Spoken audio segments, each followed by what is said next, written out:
High, এই মুহূর্তে আমি আছি আমাদের ঠাকুর ঘরে। হ্যাঁ, এই যে ঠাকুর ঘরে এখন আছি।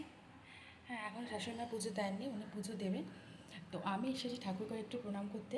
তো ঠাকুর ঘরে আসার পর না একটা সুন্দর দৃশ্য আমি দেখলাম। তা আমি যখন দেখেছি ন্যাচারালি মনে হচ্ছে যে আপনাদের একটু দেখাই। তো চলুন দেখাচ্ছি কী দৃশ্য। এই দেখুন, এখন ভাবছেন এগুলো কী দেখাচ্ছে গাছপাতা। এটা গাছপাতা নয়, এটা হচ্ছে আমাদের পাশের বাড়ি একজনের বাড়িতে লাউ শাক হয়েছে। একবার লাউ শাকটা দেখুন, কতটা জায়গা জুড়ে হয়েছে আর প্রচুর লাউ আছে। আর ওই গাছগুলোর পাতাগুলোর মধ্যে সব লাউ শাকগুলো আছে, সরি লাউগুলো আছে। আর দেখুন ভর্তি, এখনও বাড়বে। এবার নিম গাছ পেয়ে মনে হয় নিম গাছটাকেও ধরে নেবে। তো এত সুন্দর দৃশ্যটা দেখার পর আপনাদের সাথে না শেয়ার করে আমি পারলাম না। আর যেহেতু এখন জ্যৈষ্ঠ মাসে লাউ বা লাউ শাক, কুমড়ো শাক এগুলো খায় না, তো সেই হিসেবে আমরা এখনও খাচ্ছি না। তো এরকম দৃশ্য সাধারণত গ্রামাঞ্চলে দেখা যায়, কিন্তু শহরে খুব রেয়ার দেখা যায় এরকম লাউ গাছ, কুমড়ো গাছ বা নিজস্ব বাড়ির জায়গা জমির গাছ।